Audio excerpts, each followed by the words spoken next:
నమస్కారం. ఈరోజు మనం బైబిల్లోని ఒక ముఖ్యమైన ఘట్టం గురించి మాట్లాడుకుందాం. నమస్కారం. అవును, నిర్గమకాండము 2వ అధ్యాయం. సరిగ్గా మోషే జననం, ఆయన పెరిగిన విధానం, ఆ తర్వాత ఐగుప్తు నుండి పారిపోవడం, ఈ సంఘటనలన్నీ ఇందులో ఉన్నాయి. అవును, ఈ అధ్యాయం నుంచే మన చర్చకు ఆధారం. ఈ కథలోని ముఖ్యమైన మలుపులు, పాత్రలు, వాటి గురించి కొంచెం లోతుగా పరిశీలిద్దాం. తప్పకుండా. ఇది ఇజ్రాయేలీయుల చరిత్రలో, ఇంకా చెప్పాలంటే మోషే జీవితంలోనూ చాలా కీలకమైన సమయం. అప్పటికే ఐగుప్తులో హెబ్రీయుల పరిస్థితి చాలా దయనీయంగా ఉంది. రాజు ఆంక్షలు కఠినంగా ఉన్నాయి. అవును, ఆ నేపథ్యంలోనే కదా ఈ కథ మొదలయ్యేది. లేవీ వంశస్థుల వివాహం, ఒక బిడ్డ జననం. ఖచ్చితంగా. ఒక లేవి పురుషుడు లేవి స్త్రీని పెళ్లి చేసుకున్నాడు. ఆ సమయంలోనే ఆ భయంకరమైన ఆజ్ఞ అమల్లో ఉంది, హేబ్రీ మగపిల్లల్ని చంపేయాలని. అలాంటి భయానక పరిస్థితుల్లో ఆ తల్లి ఒక కుమారుణ్ణి కన్నది. 2వ వచనంలో ఆ బాలుడు సుందరుడైయుండుట ఆమె చూచెను అనుంటుంది. అంటే అది కేవలం చూడటానికి అందంగా ఉండటం గురించేనా, లేక ఇంకేదైనా అర్థముందా? బహుశా తల్లి కదా, తన బిడ్డలో ఏదో ఒక ప్రత్యేకత, ఒక దైవిక లక్షణం చూసిందేమో. ఆ అందమే ఆమెకు ధైర్యాన్నిచ్చిందేమో, బిడ్డను కాపాడుకోవాలనే తపన పెంచిందేమో. నిజమే. ఫరో ఆజ్ఞని ధిక్కరించింది. 3 నెలల పాటు దాచిపెట్టింది. ఊహించండి, ఆ 3 నెలలు ఎలా గడిచుంటాయో. ప్రతిక్షణం భయం, బిడ్డ ఏడుపు ఎవరికైనా వినిపిస్తుందేమోనని ఎంత ఆందోళన చెంది ఉంటుందో కదూ. అవును. ఇక దాచడం కుదరదని తెలిసాక ఆమె ఒక ప్లాన్ వేసింది. చూడండి ఎంత తెలివిగా ఆలోచించిందో. జమ్ముగడ్డితో ఒక పెట్టె. ఆహా, దానికి జిగటమన్ను, కీలుపూసి, నీళ్లు లోపలికి రాకుండా కదా. సరిగ్గా, నీళ్లు చొరబడకుండా ఒక చిన్న పడవలాగా అన్నమాట. అది కేవలం తల్లి ప్రేమ కాదు, అపారమైన విశ్వాసం, ధైర్యం కూడా. ఆ పెట్టెలో బిడ్డను ఉంచి నైలునది ఒడ్డున రెల్లుగడ్డిలో వదిలిపెట్టింది. ఇది చూడ్డానికి అంటే బిడ్డను వదిలేసినట్లు అనిపించవచ్చు కాని బహుశా నదిలో ఎవరైనా చూస్తారేమో, కనికరిస్తారేమో అన్న ఆశ ఉండొచ్చు. నైలునది అంటే ఐగుప్తీలకు పవిత్రమైంది కదా, జీవనది. ఆ నదే కాపాడుతుందని నమ్మిందేమో. ఇక్కడింకో విషయం ఉంది. ఆ బిడ్డ అక్క, బహుశా మిరియామే అనుకుంటా, దూరంగా నిలబడి చూస్తూ ఉంది. అవును, 4వ వచనంలో ఉంది. ఏం జరుగుతోందని గమనిస్తోంది. అది ఆ కుటుంబం ఎంత ప్లాన్డ్గా ఉందో చూపిస్తుంది. ఆ అక్క పాత్ర తరువాత కూడా చాలా ముఖ్యం. ఇప్పుడు కథలో అసలు ఊహించని మలుపు, ఫారో కుమార్తె. అవును, 5వ వచనం. రాజుకూతురే స్వయంగా నదికి వచ్చింది స్నానం చేయడానికి. ఆమె పనికత్తెలు ఒడ్డున ఉండగా ఆ పెట్టెను గమనించింది, రెల్లుగడ్డిలో. ఇది ఎంత యాదృచ్ఛికమో చూడండి. ఏ రాజైతే ఆజ్ఞ ఇచ్చాడో ఆ రాజు కుమార్తెకే ఆ బిడ్డ దొరకడం. పనికత్తెను పంపి తెప్పించింది. తెరిచి చూస్తే ఏడుస్తున్న పసివాడు. ఆ ఏడుపు ఆమెలో జాలిని కలిగించింది. వెంటనే గుర్తించింది కూడా. 6వ వచనంలో ఉంది కదా, వీడు హెబ్రీల పిల్లలలో ఒకడు అని. తన తండ్రి ఆజ్ఞ ఆమెకు తెలుసు, అయినా కనికరించింది. ఇక్కడే ఆమె వ్యక్తిగత కరుణకు, రాజశాసనానికి మధ్య ఒక సంఘర్షణ కనిపిస్తుంది. కాని ఆమె కనికరమే గెలిచింది. ఆ బిడ్డ బతికాడు. ఈ సమయంలోనే ఆ బిడ్డ అక్కొచ్చింది. ఎంత తెలివిగా, ధైర్యంగా. అవును. 7వ వచనం. నేరుగా ఫరో కుమార్తె దగ్గరికి వెళ్లి, ఈ పిల్లవాడికి పాలిచ్చి పెంచడానికి ఒక హెబ్రీ దాదిని పిలవమంటారా అని అడిగింది. ఆ సమయస్ఫూర్తి అమోఘం. పరిస్థితిని ఎలా తనకు అనుకూలంగా మార్చుకుందో చూడండి. ఫరో కుమార్తె సరే వెళ్ళు అనగానే ఆ చిన్నది పరుగున వెళ్ళింది. ఎవర్ని తీసుకొచ్చిందో తెలుసా? వాళ్ళ అమ్మనే, కన్నతల్లినే దాదిగా తీసుకొచ్చింది. అద్భుతం కదా. చంపబడాల్సిన బిడ్డ ఇప్పుడు రాజకుమార్తె సంరక్షణలో జీతం తీసుకుంటూ కన్నతల్లి దగ్గరే పెరుగుతున్నాడు. 9వ వచనంలో ఆ ఒప్పందం ఉంది.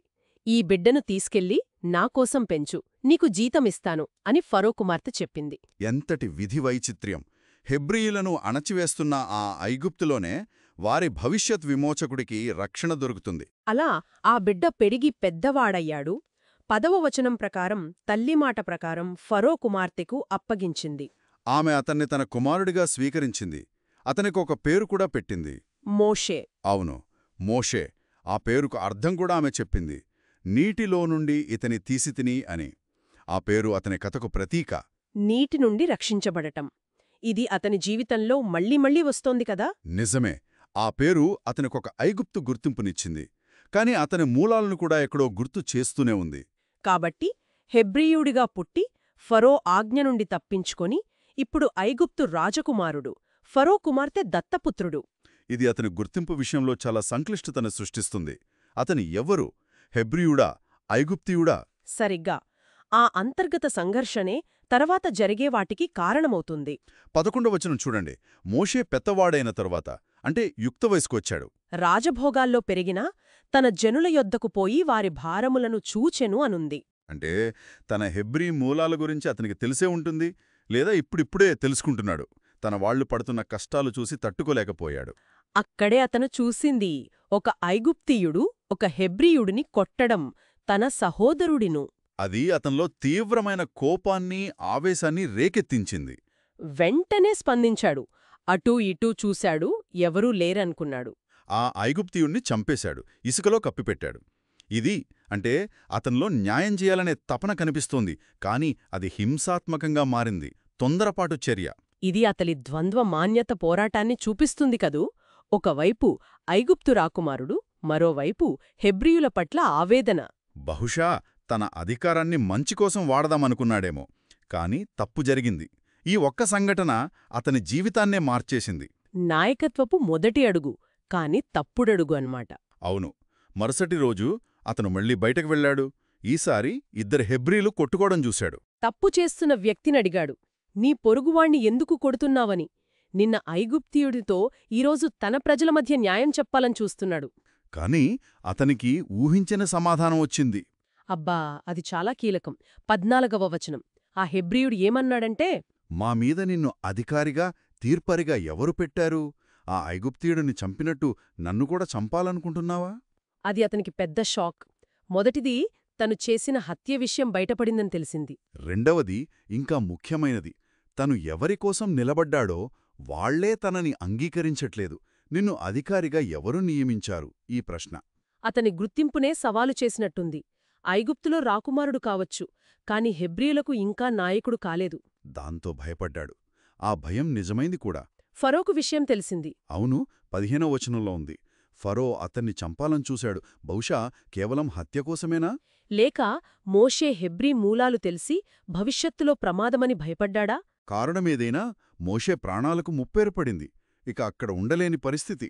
తన పెంపుడు తల్లి, రాజభవనం, అధికారం అన్నీ వదిలేసి పారిపోవాల్సొచ్చింది. ఐగుప్తు నుండి తూర్పువైపు మిద్యాను దేశానికి పారిపోయాడు. రాకుమారుడు కాస్త ఇప్పుడు ఎవరూ లేని శరణార్థి అయ్యాడు. ఈ ప్రయాణం, ఈ కష్టం అతన్ని మార్చి ఉంటుంది కదూ. ఆ అహం, దర్పం తగ్గి వినయం నేర్పి ఉంటుంది. బహుశా అతను మిద్యాను దేశంలో ఒక బావి దగ్గర అలిసిపోయి కూర్చున్నాడు. బైబిల్ కథల్లో బావులు తరచుగా కీలకమైన ప్రదేశాలు. అవును, పరిచయాలు, ఒప్పందాలు, జీవితాన్ని మార్చే సంఘటనలు జరిగే చోట్లు. ఇక్కడ కూడా అదే జరిగింది. ఆ దేశపు యాజకుడైన రగుయేలు, ఇత్రో అని కూడా అంటారు, అతని 7 కుమార్తెలు వచ్చారు. తమ తండ్రి గొర్రెలకు నీళ్లు పెట్టడానికి. వాళ్లు నీళ్లు చేదుకుంటుంటే అక్కడున్న వేరే గొర్రెల కాపరులు వాళ్లను తోలేశారు. ఆ కాలంలో మహిళల పట్ల ఉన్న చిన్నచూపు, అన్యాయం కనిపిస్తుందిక్కడ. అది చూసి మోషే ఊరుకోలేదు. తను పరదేశీ అయినా, బలహీనంగా ఉన్నా లేచి ఆ అమ్మాయిలకు సాయం చేశాడు. ఆ గొర్రెల కాపరులను అడ్డుకున్నాడు. తానే నీళ్లు తోడి వాళ్ల మందకు పెట్టాడు. అతనిలో ఆ న్యాయస్పృహ పోలేదు. ఐగుప్తులో చేసిన పని విఫలమైనా ఆ స్వభావముంది. అవును. అతని సహాయంతో ఆ కుమార్తెలు త్వరగా ఇంటికి వెళ్లారు. వాళ్ల నాన్న రగుయేలు ఆశ్చర్యపోయాడు. ఎలా ఇంత త్వరగా వచ్చారు అని అడిగితే వాళ్లు చెప్పారు, ఒక ఐగుప్తీయుడు మమ్మల్ని కాపాడాడు, నీళ్లు కూడా తోడుపెట్టాడు అని. బహుశా మోషే వేషం, భాషను బట్టి ఐగుప్తీయుడనుకున్నారు. రగుయేలు వెంటనే ఆతిథ్యం చూపించాడు. ఎక్కడతను? భోజనానికి పిలువండి అన్నాడు. ఇది మోషేకు ఊహించని ఆశ్రయం, రక్షణ. 21వ వచనం ప్రకారం మోషే వాళ్లతో ఉండటానికి ఒప్పుకున్నాడు. ఐగుప్తు రాజభవనం ఎక్కడా? ఈ మిథ్యాను ఎడారిలో యాజకుడి ఇల్లు ఎక్కడా? జీవితం పూర్తిగా మారిపోయింది. ఇక్కడతను గొర్రెల కాపరి అయ్యాడు. ఇది చాలా ముఖ్యం. భవిష్యత్తులో తన ప్రజలను నడిపించడానికి కావాల్సిన సహనం, నైపుణ్యాలు ఇక్కడే నేర్చుకుంటాడు. రగుయేలు తన కూతురు సిప్పోరాను మోషేకిచ్చి పెళ్లి చేశాడు. మోషే ఇప్పుడు ఒక కుటుంబ పెద్ద. కొంతకాలానికి సిప్పోరా ఒక కొడుకుని కన్నది. మోషే ఆ బాబుకి గెర్షోము అని పేరుకెట్టాడు. ఆ పేరు వెనుక కారణం కూడా ఉంది కదా, నేను అన్యదేశంలో పరదేశినేయుంటిని అని. సరిగ్గా 22వ వచనం. ఆ పేరు అతని మానసిక స్థితిని చూపిస్తుంది. మిథ్యాన్లో ఆశ్రయం దొరికినా, పెళ్లి చేసుకున్నా, కుటుంబాన్ని ఏర్పరచుకున్నా తను ఇంకా పరదేశిని అనుకుంటున్నాడు. తన వాళ్లకు దూరంగా ఉన్నాననే బాధ ఉంది. మరి అతని కథ ఇక్కడితో అయిపోయిందా? మిథ్యాన్లో స్థిరపడిపోయాడా? లేదు, కథ మళ్లీ ఐగుప్తువైపు తిరుగుతుంది. 23వ వచనం. అనేక దినములు జరిగిన మీదట ఐగుప్తురాజు చనిపోయెను. రాజు మారాడు, కాని ప్రజల పరిస్థితి? అదేమీ మారలేదు. బహుశా ఇంకా ఘోరంగా అయిందేమో. ఇజ్రాయేలీలు బానిసత్వంలో మగ్గిపోతున్నారు. వాళ్ళు తాము చేయుచున్న వెట్టి పనులను బట్టి నిట్టూర్పులు విడుచుచూ మొరపెట్టుచుండగా వారి మొర దేవుని యొద్దకు చేరెను. వారి బాధ తారాస్థాయికి చేరింది. వాళ్ల మొర దేవునికి చేరింది. ఇక్కడ చాలా కీలకమైన విషయం ఉంది. 24వ వచనంలో దేవుడు వారి మూలుగును విని అబ్రహాము, ఇస్సాకు, యాకోబులతో తాను చేసిన నిబంధనను జ్ఞాపకము చేసుకోనెను. దేవుడు మర్చిపోలేదు. తన వాగ్దానాలను గుర్తుపెట్టుకున్నాడు. చివరి వచనం 25ది ఎంతో ఆశను కలిగిస్తుంది.